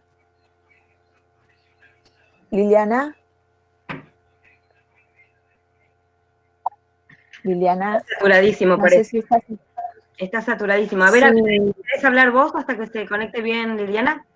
Bueno, me presento, soy Abigail Astrada, secretaria de Derechos Humanos de la provincia. Ante todo quería agradecer a Sandra y a Vanina por esta iniciativa. Nosotros estamos siempre trabajando en conjunto. Particularmente yo tuve la experiencia de poder realizar mi tesis en cómo se construye la identidad de los pueblos originarios. Yo estudié licenciatura en psicología y fue una experiencia súper gratificante y dio un antes y un después en mi vida personal. Hoy ocupo un cargo político que me parece que es de relevancia trabajar en conjunto todo el tiempo con Vanina. Vanina es una persona siempre abierta y que, bueno, y que pudo generar este espacio que es enriquecedor para todos en cada lugar. Y también, como dijo uno de los hermanos, agradezco escuchar las experiencias de cada uno, como tu aporte, Sandra, me parece que es súper valioso y simplemente era agradecer, presentarme, estar a disposición de lo que se puede hacer desde la Secretaría de Derechos Humanos también para todos los hermanos. Muchas gracias. Muchas gracias, Abigail. La verdad es que qué bueno que haya gente así sensible a los derechos humanos y en particular a estos temas y gente con raíces como Vanina y como Pame, y te agradezco yo muchísimo, Abigail. Muchas gracias por estas iniciativas. Gracias. A vos. Gracias. Bueno, ahí me pasaron otra pregunta. Gracias, Babi, siempre presente, Babi, en todo, acompañando, la verdad, muy buena compañera. Dice Nadia Yael Fernández, la consulta previa y participación en el caso de la ley de restitución de restos humanos aborígenes, ¿se cumplió? ¿Cómo subsanamos esta situación en caso de que no haya sido así? Mira, yo sé que hay casos que que hubo restituciones. Hubo un video, que yo lo vi por video, que no conozco el caso de cerca, pero tiene que ver con la zona en la que ustedes viven, ¿verdad? Que hubo restitución, creo que fue proveniente del Museo Británico o algo así, ¿verdad? Hay una película colgada que ahora no la tengo presente, que la iba a ver de nuevo, le iba a buscar, pero me parece que hay que seguir trabajando, por supuesto, ¿no? Estamos hablando de que hasta principios del siglo pasado los museos todavía tenían cráneos y restos indígenas, así que se sigue trabajando en ese sentido. Bien. Liliana, ¿querés fijarte si podés hacer la pregunta? Sí, está. Yo creo que que comprendí la pregunta. ¿Estás escuchando, Liliana? Liliana, ¿podés escuchar? Yo la vi recién, vi su imagen recién. Sí, la verdad que se corta muchísimo. Después dice Katia Fariña también hace una pregunta. A ver, si la puedo leer. Y podría hablar un poco más al respecto del concepto de posesión y propiedad, diferencia entre tierra y territorio, y cómo el Estado asegura la participación de los pueblos indígenas, cómo el Estado la entrega de nuevas tierras a las comunidades. Bueno, son temas grosísimos todos, ¿no? Básicamente lo que traté de reflejar en dónde está contenido aquello que cualquiera de nosotros, sea abogado o comunidad indígena, tiene que ir y leer y conocer. Entonces, ante todo, un trabajo de cada uno de ir a la Constitución Nacional a ver cómo reconoce, y con respecto al territorio, ¿no? Ese concepto fundamental, tiene que ver con todo lo relativo al hábitat. Es un concepto que no es al modo occidental, ¿no? Yo le digo a los alumnos, para cualquiera de ustedes es fácil mudarse porque es un bien material. Decido vivir aquí, en este departamento, en este barrio, y luego me quiero mudar y me y cambio a una casa, y cambio de región, en fin, es distinto. El concepto de territorio está ligado a la conexión espiritual que los pueblos indígenas tienen con el territorio, con su tierra, ¿no? Donde habitan, donde es fuente para su supervivencia, ¿no? Tiene contenido espiritual, están los ancestros, tiene el bosque, que generalmente es la fuente de las medicinas, o sea, nos provee de todo la Madre Tierra, la Pachamama, según la particularidad de cada pueblo y sus creencias. Pero si hay algo que he podido ver en todo el mundo de similitudes, distintos pueblos, ya sea de Asia, de África, de América, es la relación que tenemos con la Madre Tierra. Así que en el campo de los hechos hay un gran bache ahí entre la normativa y lo que efectivamente ocurre. Podemos agarrarnos de los casos jurisprudenciales y los logros que tenemos, pero es un trabajo constante, ¿eh? Así que hay mucho por hacer. Me parece que habría que debatir cada uno de esos temas, pero lo que quiero transmitir, que he aprendido de mis maestros y de aquellos que yo miro con admiración, es seguir trabajando, es abrir puertas y canales de diálogo, organizarse con mucha firmeza, retomando lo que decía el hermano, que estoy de acuerdo, organizarse, tener hasta la propia postura, no es postura, sino el propio proyecto político me parece fundamental, así que seguir adelante, ¿no? Esto es una lucha de los derechos humanos, hay que seguir siempre adelante. Y Liliana, no sé, que la tenemos ahí pendiente. Acá preguntó Liliana, acá tengo la preguntita de Liliana. Ella preguntaba, a ver, se me va, si los profesionales de la salud, cuando vamos a trabajar en las comunidades y realizamos un proyecto de salud intercultural, ¿debemos realizar la consulta libre, previa e informada? Bueno, gracias, ahí por fin, quiere decir que está escuchando. Ante todo, en Liliana saludo a todos los profesionales de la salud, ¿no? Que están arriesgando su vida en este momento de una manera, a mí me toca porque mi mamá, Sabina Farfán, era enfermera. Yo amo a los enfermeros, enfermeras, conozco su trabajo de cerca, el amor que tienen por su profesión y por la gente, y en este caso en particular, que son trabajadores esenciales, la verdad es que nuestra admiración y gratitud profunda. Por supuesto, todo lo que tiene que ver con pueblos indígenas hay que manejar el principio del derecho a la consulta, ¿no? Para el ingreso al territorio. Hay cosas básicas, ¿no? Que el turista por ahí no se da cuenta cuando va, para sacarles una foto, ¿no? ¿Verdad?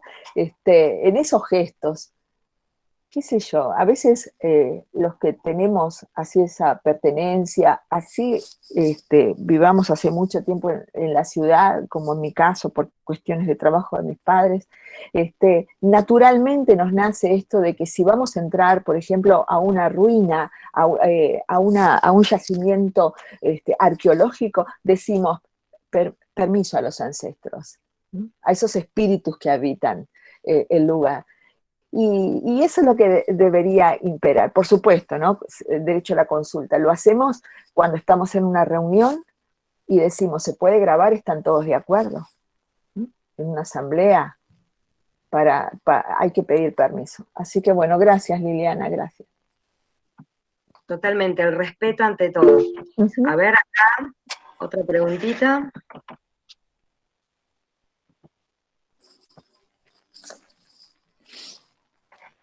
A ver, que se me fue. Dice Débora, en caso de Mina Aguilar, que está la empresa privada Compañía Minera Aguilar, tiene título de propiedad y hay preexistencia, ¿tenemos que plantear al gobierno de Jujuy para recuperar la tierra? Y bueno, los gobiernos provinciales siempre están involucrados porque, como dice la cláusula constitucional, el artículo 124, tienen el dominio originario, así que son ellos los que pueden otorgar las concesiones. Pero claro, hay que pelear ahí precisamente por el derecho que dice la Constitución, ¿no? Son casos difíciles, por supuesto, pero no, hay que seguir adelante, como el tema del litio, hay que seguir con una medida cautelar o llevando a otras instancias, ¿no? Que es lo que más he visto, el tema de lo internacional.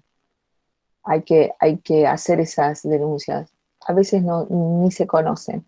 Ayer el relator nos pedía a todos que hagamos aportes de la afectación, en este caso de la pandemia, a los pueblos indígenas. Tiene que ver con todo lo que pasa, aunque sea colateral, a esta situación de emergencia que estamos viviendo.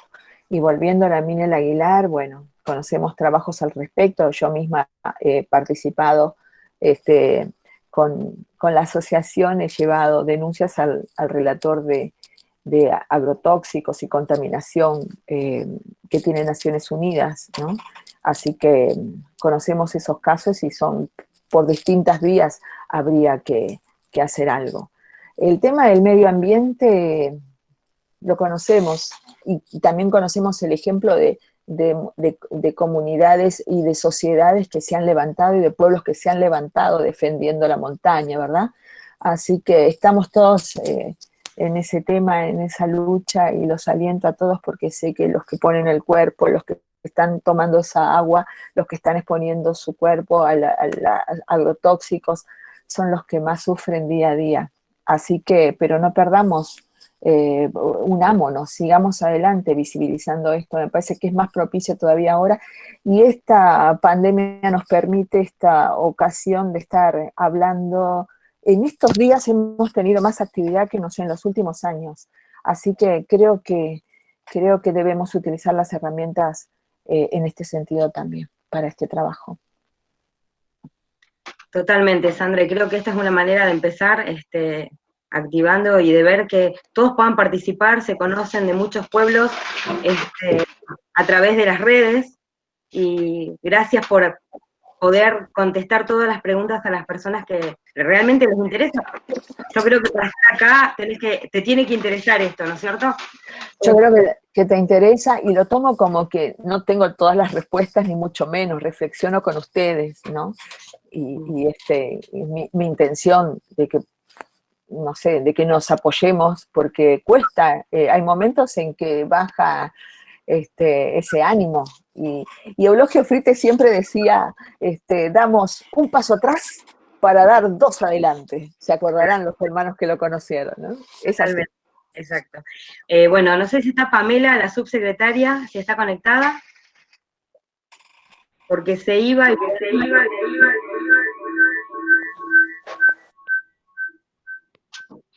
Sonido alto, Pamela. Hola. Ahí está Pamela.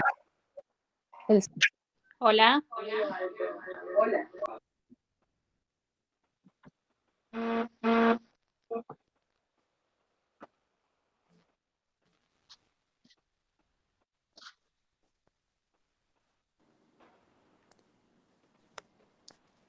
Ahí saludo nuevamente, no sé si me escuchan.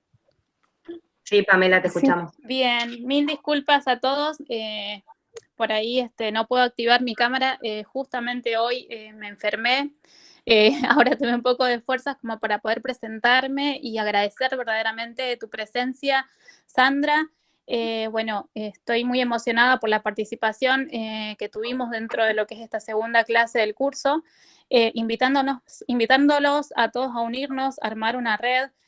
Creo que acá nosotros estamos por convicción, por propias raíces, unidos en todo esto. Sí les adelanto que desde la Secretaría venimos trabajando ya en varios proyectos de ley que queremos hacer avanzar, esperar que esta coyuntura, digamos, de la emergencia sanitaria cese pronto, como para empezar a poder avanzar un poco más, pero sí comentarles que venimos paralelamente a lo que, bueno, la hermana y colega mencionaba respecto a lo que va a ser la obligatoriedad, al proyecto que va a obligar, digamos, a poder instruir a los 3 poderes del Estado en lo que es derechos indígenas. Bueno, nosotros venimos con el mismo proyecto. De misma manera venimos trabajando en un proyecto que se protocolice lo que es la restitución de restos dentro de nuestra provincia. Así que, bueno, muy agradecidos a todos, agradecidos acá a la colega y hermana, y bueno, mis saludos para todos, y bueno, lamento esta vez no haberlos acompañado durante todo el curso, pero nos veremos seguramente la semana que viene que, bueno, culmina la clase. Hasta luego, buenas noches. Hasta luego, Pamela, muchas gracias, qué gusto conocerte y que sigamos en contacto. Muchas gracias por la confianza. Bueno, como dijo Pamela, este es el principio de mucho más que vamos a seguir y vamos a seguir manteniendo esta red.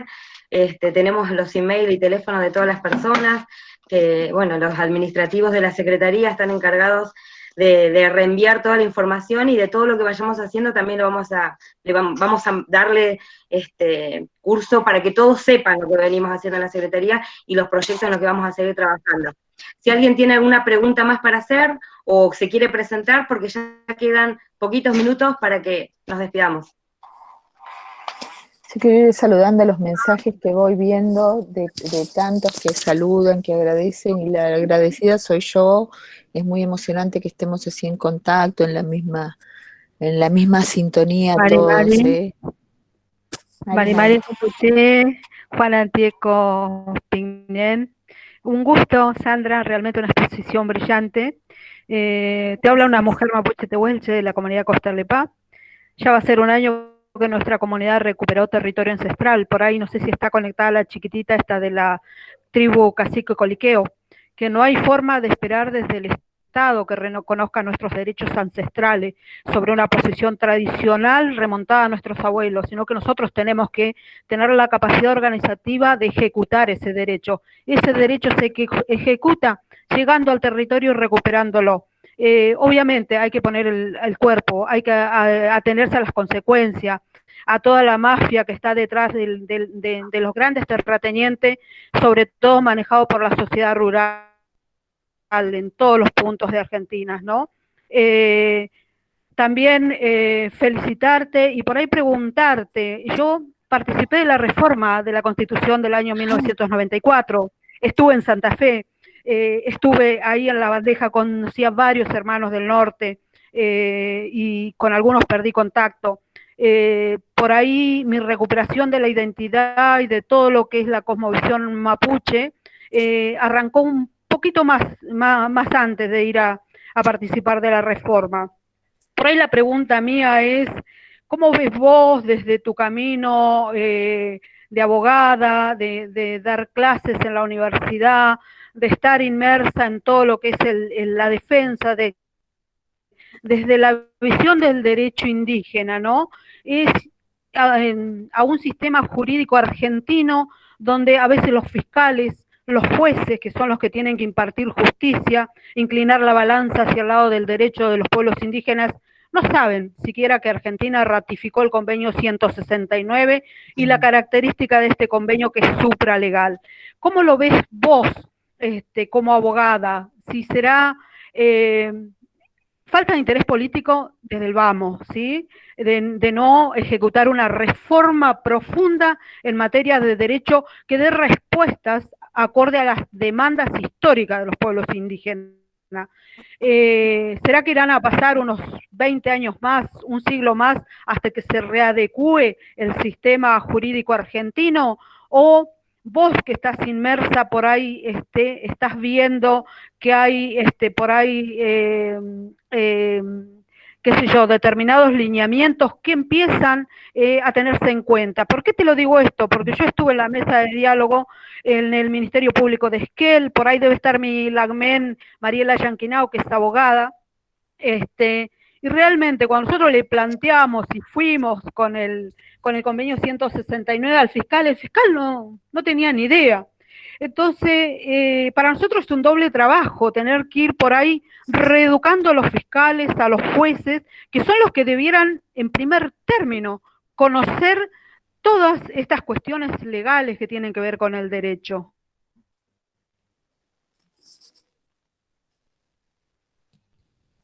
No sé si me pudiste seguir. Sí, al final hubo como un pequeño cortecito, pero me decías cómo veo yo, digamos, esta situación, esta paradoja de que por un lado tenemos todo esto, pero en la práctica vas a los tribunales y no se aplica, ¿no es cierto? Y ese es el tema que, primero que no es de Argentina nada más, para ser honestos, ¿viste? No. Esto ocurre, pero todo el tiempo, a mí me surgen las ganas de seguir, porque siempre hay un pasito más adelante. Y no es una visión idílica.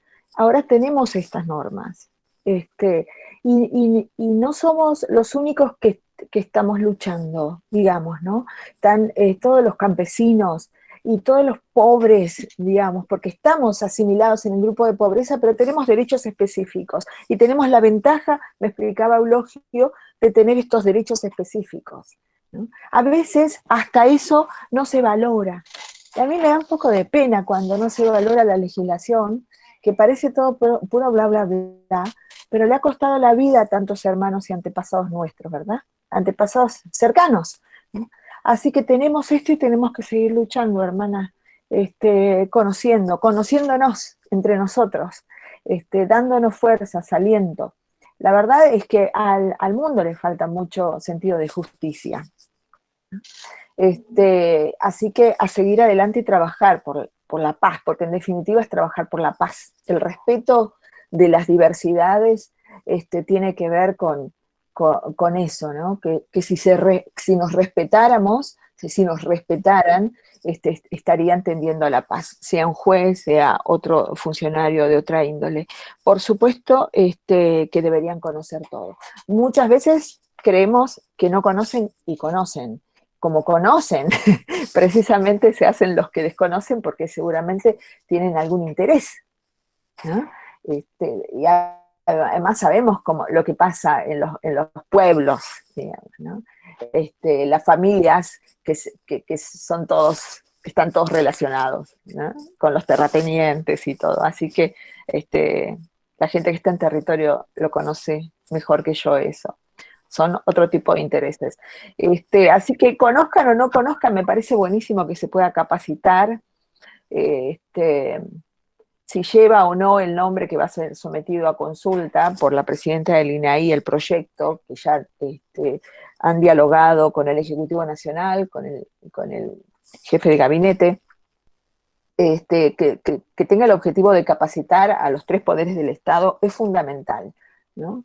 Hasta he escuchado hermanos quejándose del proyecto, pero siempre pasa, ¿no? Esto de que hay distintas opiniones y reservas, pero así debieran ya conocerlo, que se capacite, que se difunda, que en la Facultad de Derecho de la UBA haya una cátedra sobre derecho indígena, que una provincia como esta tome la decisión de hacer estas capacitaciones y abiertas a toda la comunidad y estamos conectados de distintos puntos del país, es positivo.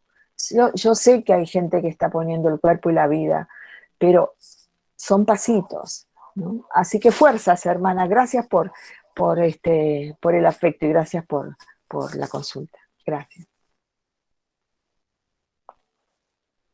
Bueno, Sandra, querida, vamos a ir cerrando, ya son las 20. Te agradezco nuevamente y agradezco la participación de todos los que estuvieron acompañándonos, capacitándose, porque es importante este espacio para esto, y bueno, vamos a darle continuidad. Y bueno, te mando un fuerte abrazo y los espero el próximo viernes 5 de junio en la próxima capacitación. Te mando un abrazo. Gracias a todos. Muchas gracias. Gracias, Vanina, y a toda la Secretaría y la provincia. A todos los hermanos, hermanas, he visto mensajes muy lindos y inclusive me han dicho que lo conocían Eulogio. Gracias a todos. Te mando un abrazo. Y hasta pronto. Abrazo. Chao.